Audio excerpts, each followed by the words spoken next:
Good morning, everyone, and welcome to this session that we at the University of Limerick are running with the BSTI on material around the Leaving Cert economics subject.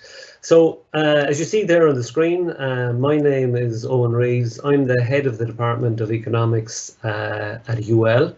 And we have a long-standing relationship with the Business Studies Teachers Association of Ireland, and this year we have introduced this series whereby we run through some of the concepts that are covered on the Leaving Cert course.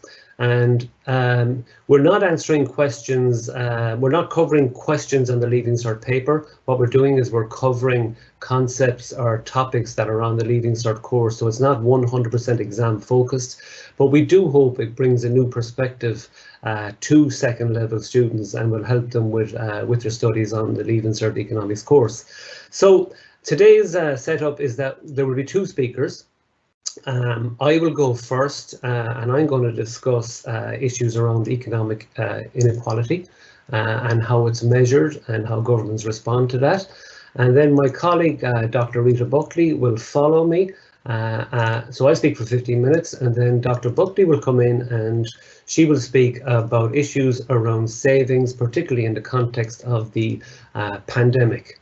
So the way we'll run it is that we'll speak for 15 minutes each, but you are encouraged to put questions into the chat bar, and then we'll take some time at the end just to cover some. We won't manage to get through all the questions, but we'll do our best to cover some of the questions. But keep in mind that this will be recorded and you'll have a chance to go back and look at it again and so on. So I'm going to move on now and talk about my topic. So as the slide there says, over the next 15 minutes or so, I'd like to discuss the issue of economic inequality and issues around how it's measured and government policy in relation to this really important issue that is economic inequality. So just moving on to the next slide. If you turn the clock back about 30 years, economic inequality wasn't a topic that attracted huge attention from economists. But all that changed, particularly from the late 90s, early 2000s. And what you have there on the slide, and I just randomly did a quick Google search of books that have been published in recent times that cover inequality, and this is just 3, but there have been a raft of books covering the question of inequality, and there simply wasn't that coverage of the topic before the late 1990s. And I want to explain briefly why economic inequality has become such an issue of concern, not just for economists, but also for policymakers. So the next slide, okay, will give some insights into that. Now, this looks like a fairly busy slide because there's a lot of writing there. And in last week's session, my colleague Darragh Flannery said that when students get to look at graphs, they should always take a deep breath and just simply read the title of the graph first before they look at any of the detail in the picture. So I'll talk you through this fairly quickly, but if you look at the title there, the title is saying this gives you over time, starting in 1920 up to 2012, the income share of the top 1%, okay, of income recipients in the USA. So that in terms of income, the richest 1% of the population in the USA. And what we're seeing here is the share of all the income that's going to the top 1%. And you can see there's a very clear trend. So if you turn the clock back to the after World War I, go back to roughly, if you see there 1924, which is the second year on the graph, the top 1% in the USA accumulated just under 25% of all the income. Now that shows you there was a huge degree of inequality. A quarter of all income were going to the top 1%. But over time, that you can see that the share going to the top 1%, it declined. So if you run through time and you move from left to right on that graph, you can see by the time you got to the 1970s, just past the halfway point, the share going to the top 1% had declined to less than 10%. And that partly explains why the issue of economic inequality, it wasn't such a massive issue of concern as controversial as it is today. But things then changed from the 1980s onwards. We might get a chance to discuss the reasons for that. But over time, you had a reversal of this trend, and you kind of had a move back to the situation that prevailed after World War I. So if you push up there to the very last date that's covered by that picture, which is 2012, and you'll see that 22, and the detail is given in the writing just below, in 2012, 22.5% of all income was going to the top 1%.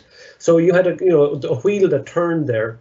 You had high inequality at the early part of the 20th century, huge reduction throughout the 20th century.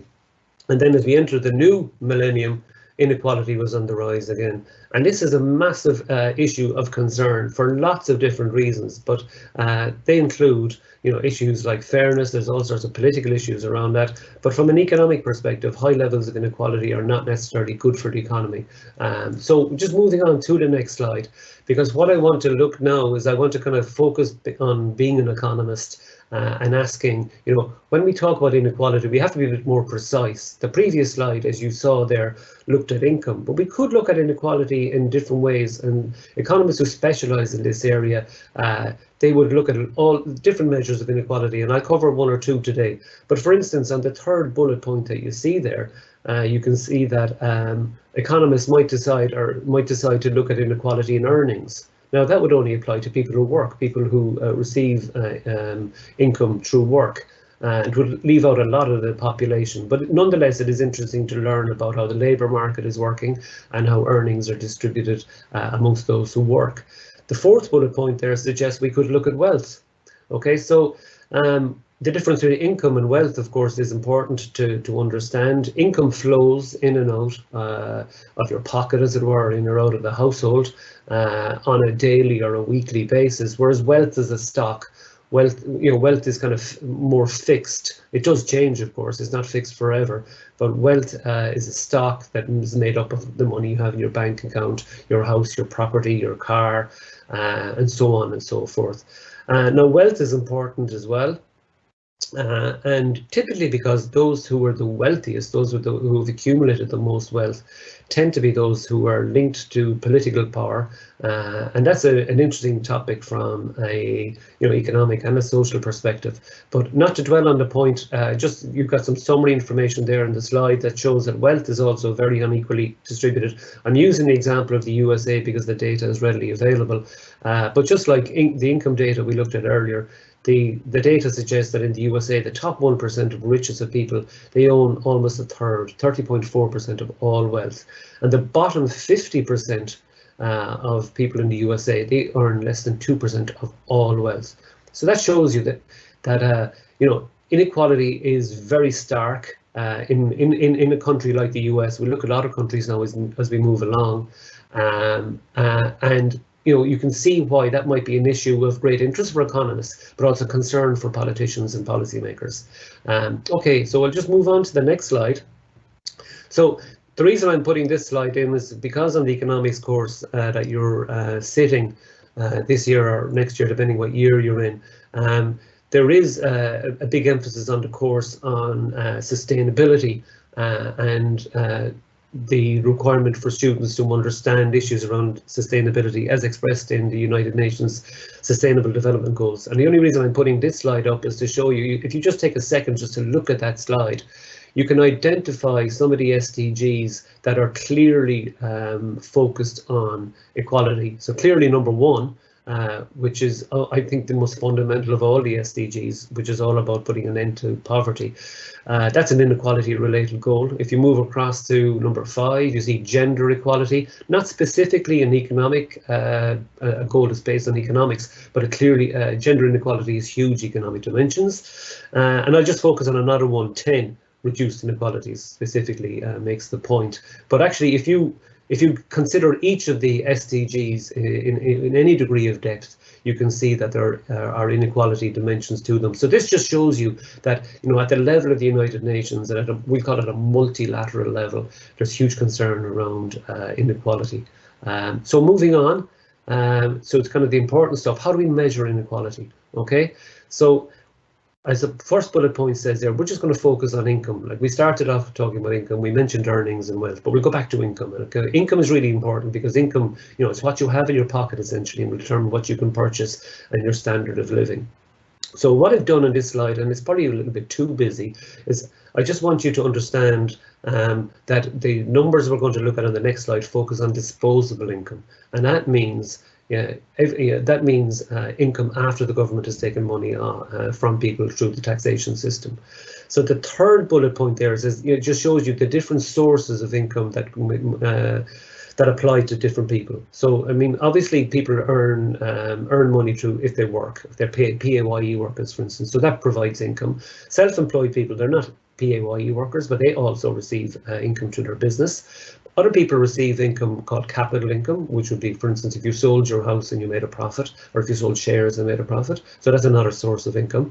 But a lot of people receive income through the social security, the social welfare, the social insurance systems, because they might be sick, they might suffer from a disability and so on. So these are all the different sources of income, but we'll put them all together. We'll just call them income, and we'll consider income on the next slide now as disposable income, which means, and I'm just emphasizing the point here, disposable income, as per the box on the right-hand side, is after the government has intervened. So before the government intervenes, we call income market income, and we pretend there's no government, and that can be measured. But after the government intervenes, particularly through the tax system, but also through disbursement of, say, money through the social welfare system, that leaves us with disposable income. And next we look at the numbers then on disposable income.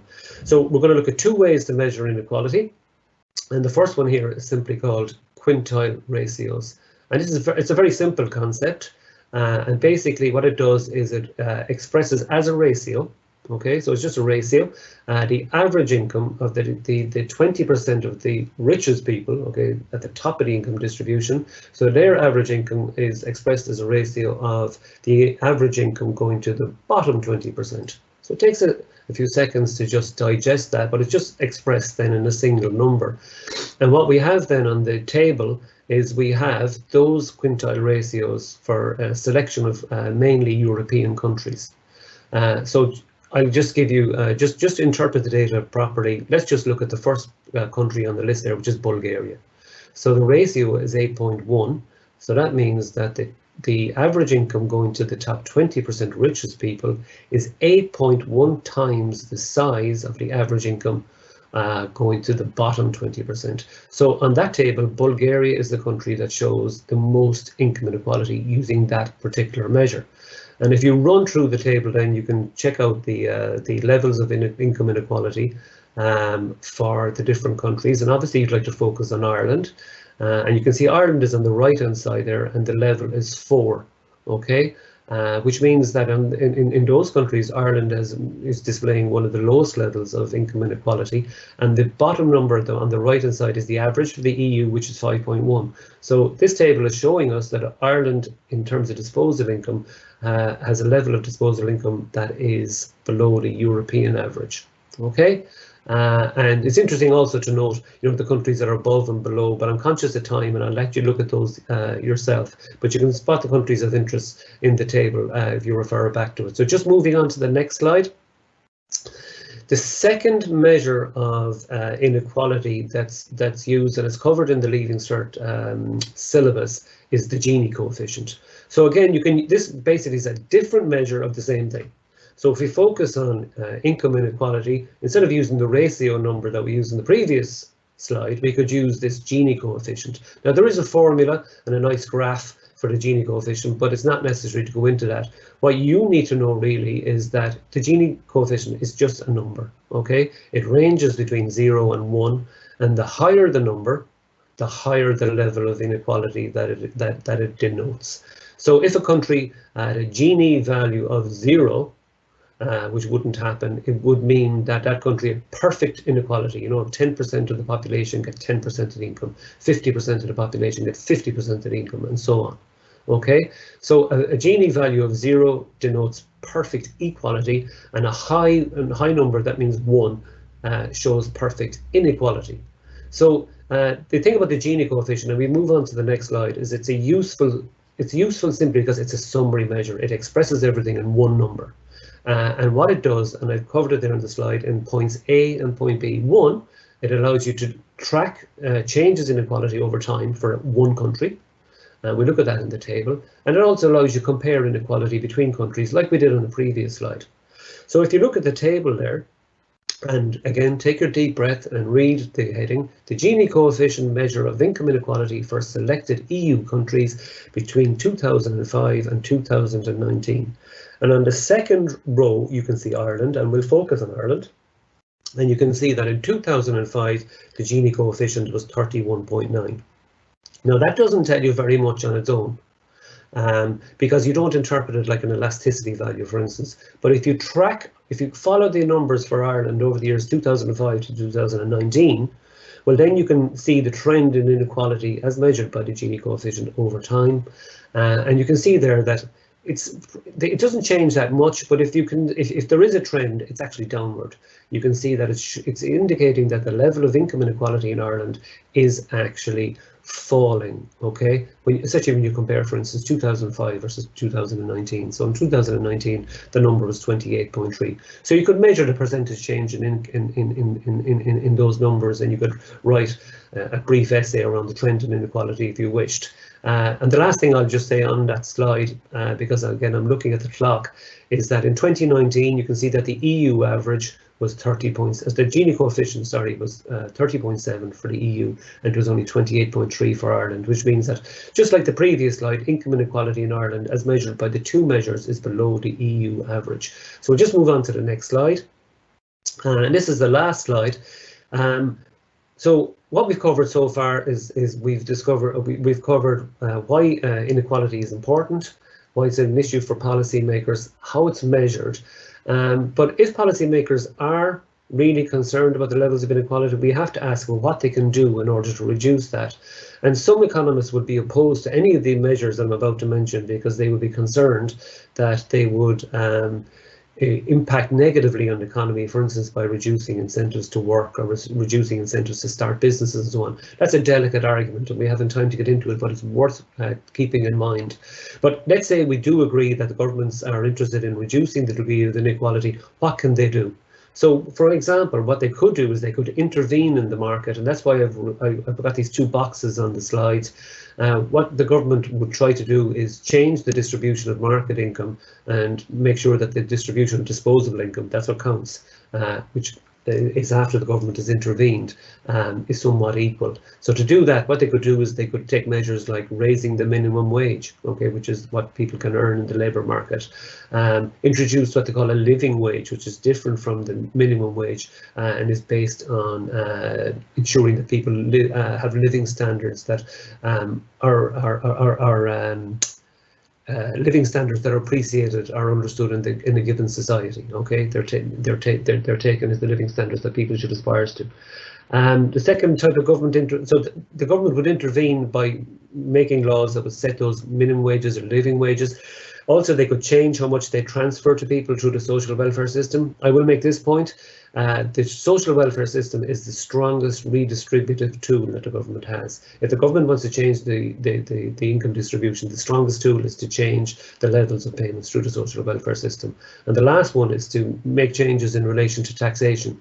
That can also have a big impact on the level of income distribution, but it wouldn't be as powerful as the use of the social welfare system. So that really brings my talk to an end. I think I've just gone over 15 minutes, so I'd like to thank you very much for your attention, and without any further delay, I'll hand you over now to my colleague, Dr. Rita Buckley. Thanks, Eoin. Hello, everyone. As Eoin mentioned, I'm going to address the issue of household savings. And household savings have increased very significantly, especially since the beginning of the pandemic. And my presentation today focuses on three key issues around household savings. So first, I'm going to begin with just discussing the major determinants of savings. Then I'll outline the major trends in the household savings ratio from 2000 right up to the current year, and also importantly discuss the major reasons underlying changes in saving behaviour over time. And finally then I'll address the potential impact of excess savings or pandemic savings on consumption and aggregate demand. So next slide please. Okay, so let's begin with just defining household savings. And private household savings is defined as the amount of income that households have left after paying their taxes and their consumption. Or in equation form, this is just savings is equal to Y minus T minus C, where Y is equal to income, T is equal to taxation, and C is equal to consumer expenditure. So Y minus T there is just disposable income. So we can define savings just as a disposable income minus consumer expenditure. So there are also three categories of savings that we discuss, and these tell us a little bit more about why people save. And it's important to understand why people save, because then we'll be able to assess what is likely to happen to savings, for example, once the pandemic crisis is over. So let's talk a little bit about planned savings. So people save to finance expenditure after retirement and other planned lifetime situations, such as buying a house or saving for third level education. We also have precautionary savings, and this is when people save to protect themselves from unexpected shocks that may cause their income to fall, such as, for example, poor health or losing their job. And what we find with precautionary savings is that they tend to rise during recession periods and fall when the economy is growing. And precautionary savings are probably the most important class of savings, in the sense that 60% of households save for precautionary purposes. Now, the third element is what's called forced savings, and these are savings due to reduced spending opportunities and are sometimes referred to as involuntary savings. And this type of saving is very important in the rise of the savings ratio in the Irish economy and in other economies throughout the world since the beginning of the pandemic. And the important thing about this type of savings is that forced savings are savings that are more likely to be spent once the pandemic ends, and that could give a boost to consumer expenditure and a boost to demand in the economy. The next slide, please. So let's examine some of the factors that influence household saving behaviour, and there are 5 major factors. So the first is economic uncertainty, and economic uncertainty, especially in times of recession, is positively associated with a higher savings rate. Households save for precautionary reasons. So when people believe themselves to be poorer or expect to be poorer, they tend to save more. So how much we save is an indication of how uncertain we feel about the economic outlook. So the more uncertain that we feel about how the economy is progressing into the future, the more likely we are to save. Income and wealth, as Eoin discussed, is also important.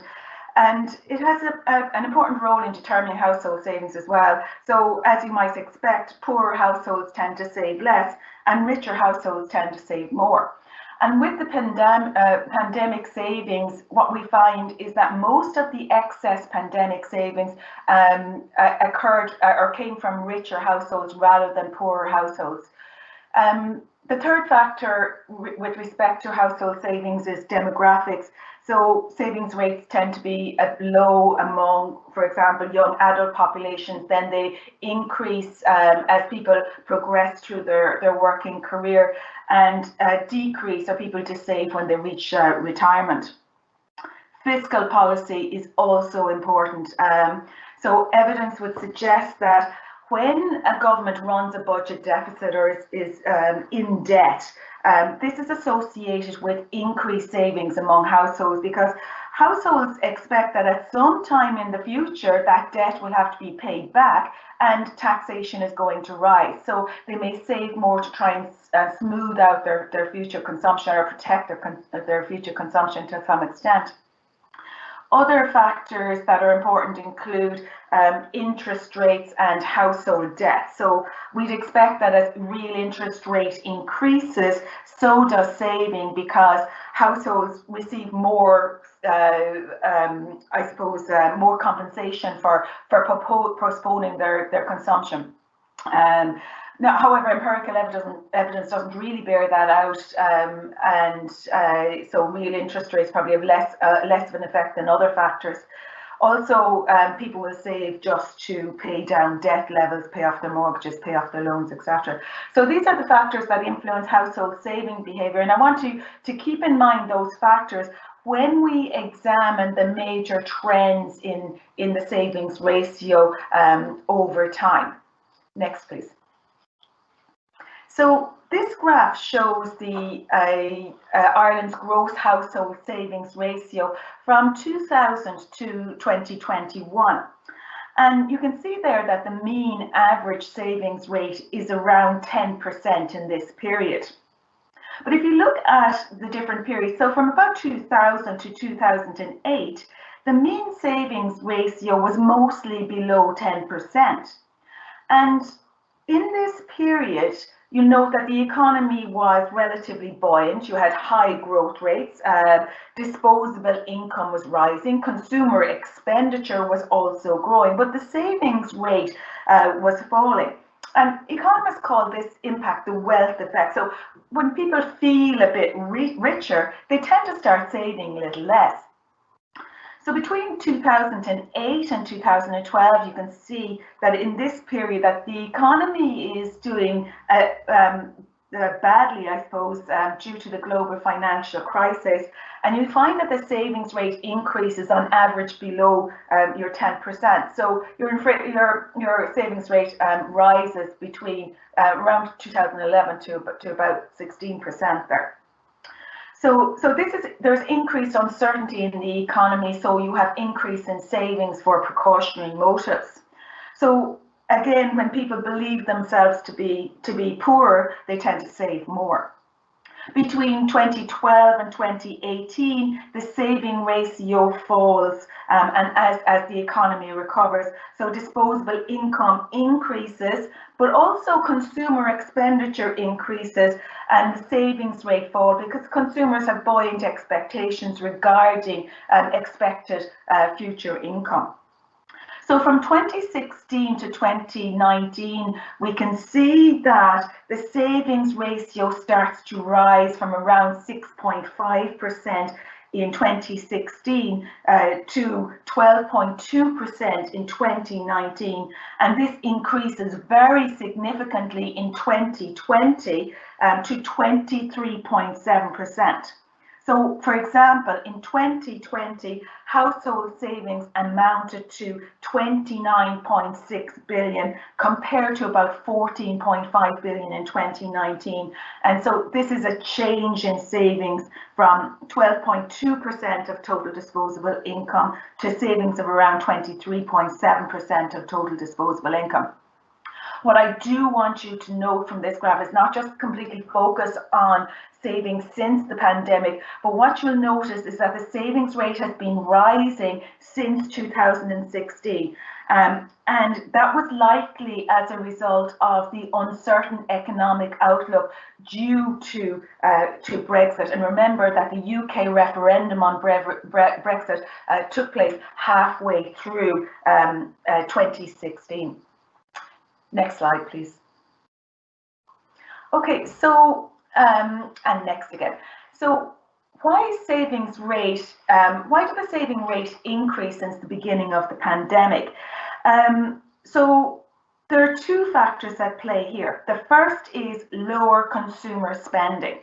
So COVID-19 restrictions severely limited opportunities to spend on activities such as, nights out, weekend breaks, restaurants, etc. And also the uncertainty around the trajectory of the pandemic and also worries about the future economic outlook induced a lot of precautionary saving. So households tightened finances, cut back on consumer expenditure because they really didn't know what was going to happen in the future. So the second reason is even more interesting. The second reason for an increase in saving rates since the beginning of the pandemic is a slight rise in disposable income in 2020 compared to 2019 due to the pandemic unemployment payment and the employment wage subsidy scheme that kicked in. So, for example, the Irish government spent about 21 billion in fiscal support, and that's about 11% of GNI Star. And I think Stephen Kinsella spoke about GNI Star last week. So you had two things happening. So you had a small rise in disposable income, but also there was higher medium incomes for those people that were still working. So although the median income for those receiving PUP payments declined, these were offset by a rise in the median income for those still at work. So the total wage bill for large parts of the economy, such as the IT sector, the industry sector, finance and the public sector rose due to higher earnings per week and more people being employed in the sector. So, and remember as well, most of the excess pandemic savings came from higher income households and not lower income households, and that's important to keep in mind. Next slide, please. So, then the question is, how will excess pandemic savings affect future spending? So, in 2020, private consumer expenditure decreased by 9%, and spending after the pandemic will be strongly influenced by what households decide to do with their excess pandemic spending. So, according to the Central Bank of Ireland, in a recent report on savings during the pandemic, and I have that reference for you at the back of, at the last slide, they say that if pandemic savings are largely because of reduced spending opportunities, i.e. the forced savings that we spoke about earlier, as opposed to precautionary savings, which are due to concerns about the future economic outlook, they are more likely to be spent in the future. So forced spendings are more likely to be spent in the future. So the next question we need to ask is, how much savings might be spent depends on the marginal propensity to consume out of additional income. So, and this tends to be lower for higher income households who actually did most of the saving. But on average, if you're talking about increases in normal income, then you would expect that between 10 and 20 cents of every additional euro in income will be spent.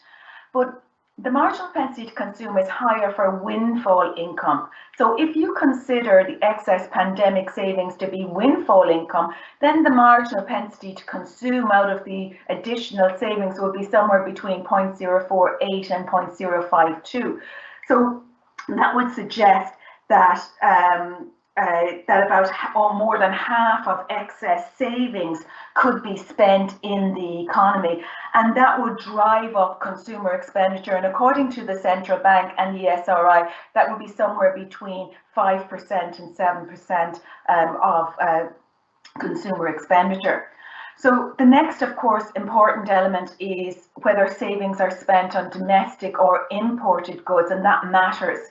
We know that Ireland is a small open economy with a very high propensity to import.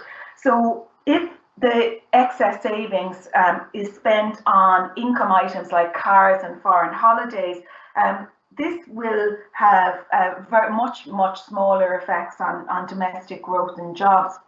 So, but there are, I think you need to keep in mind, offsetting effects for inward tourism, but also as well as that, if spending is on areas where there is already a tight supply-demand balance, such as construction or home improvement, then the real effects of the excess pandemic savings might be eroded by higher prices, so the impact on consumption wouldn't be as strong. Next slide, please. Okay, so I think it's interesting to look at how people intend to spend their additional savings, and that would give us an idea how this is going to impact consumer expenditure and aggregate demand in the economy. So as part of a KBC survey carried out in March 2021, people were asked how they intended to spend any additional saving that they had built up over the last 12 months. And almost 35% of people questioned said that they did not build up any additional savings. And this is mostly among low-income households. So most of the savings occurred in higher income households, and 22% of those that saved said that they would put aside these additional savings for emergency, not spend them. 9% would put them towards a particular future outlay, such as house purchase or renovation or education. So what that means effectively is that around roughly, if you look at the graph, about 23% of consumers envisage spending their additional savings within the next year, implying an uplift in consumer expenditure and aggregate demand, but not the surge that some people were hoping for that would occur in 2022. Next slide, please. So finally, in conclusion, we can say that policies to stimulate domestic demand in the recovery may be unnecessary in a scenario where half of excess pandemic savings are spent.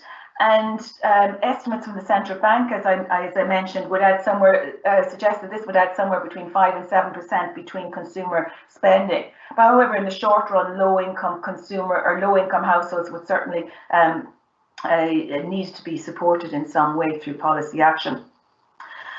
However, the scenario where up to half of savings are spent may turn out to be overly optimistic if unemployment remains elevated or people have poor expectations on what's going to happen in the economy, or if earnings fall quite substantially after the gradual removal of pandemic supports. And remember, the POP payments are only guaranteed until the end of June of this year. Next slide, please. So I suppose if you would like to investigate the topic more, I have recommended some further reading. The first two readings there, Leiden et al. On saving during the pandemic is quite good. Also Byrne et al. Look at the impact of COVID-19 on consumer expenditure. For a shorter and maybe a more accessible article, there is an interesting article in the Global Finance called Household Savings Rates in 2021 that you might find useful. So I hope you have found this topic informative, and I'm happy to answer any questions that you may have through the chat forum. And I'd like to thank you for your attention, and I will now pass you over to Professor Eoin Reeves to begin the question and answer portion of the session.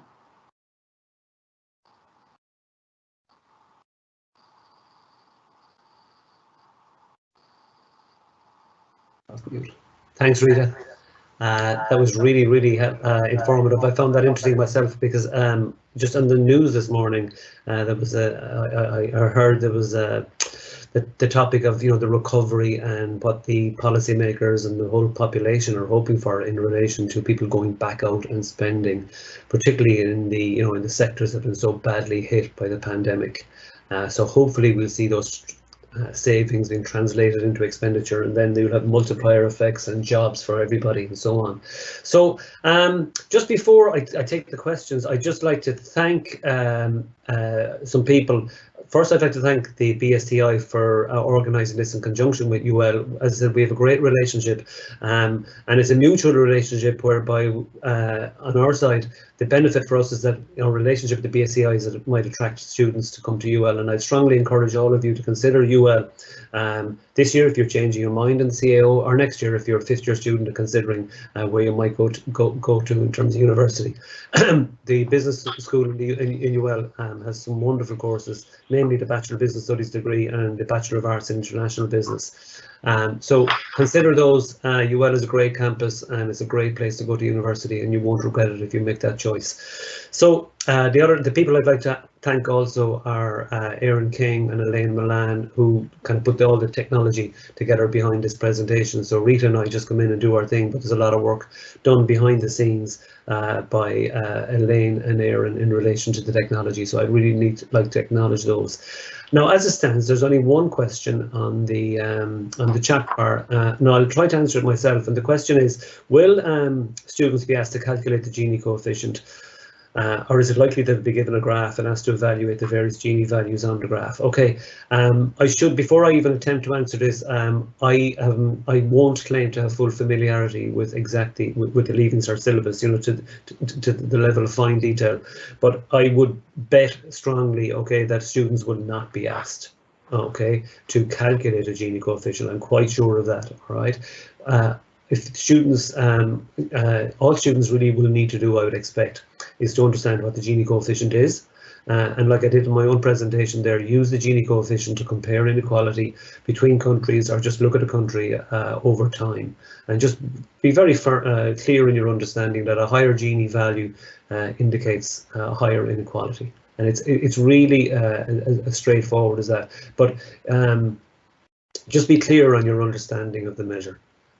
What it's saying, and don't over-interpret it. It's very basic in terms of its interpretive value, but it's useful because it allows comparisons over time, and it's useful because it allows comparisons between countries. It's quite easy to look up how it's calculated, but I'm pretty sure that I'm almost 99.9% sure that it will not be required for a Leaving Cert student to calculate a Genie. Okay. Hope I'm correct, but I'm pretty sure I am. So it's pushing 10 o'clock, and there are no other questions on the chat bar. If it is possible that other questions will come in later, and we'll do our best to try and field them. But for now, I think it might be time just to thank everybody for attending. And to wish all the Leaving Cert students in particular the best of luck. You know, this is going to be a tough few weeks in the run up to the Leaving Cert, you know, over a 2-year period, which has been very difficult for you all. But things are looking up, so hopefully you do well, you get your choices, and you'll move on to have a great university experience, hopefully at the University of Limerick. So for now, I'm happy to say goodbye, and we'll leave it at that. Thanks very much.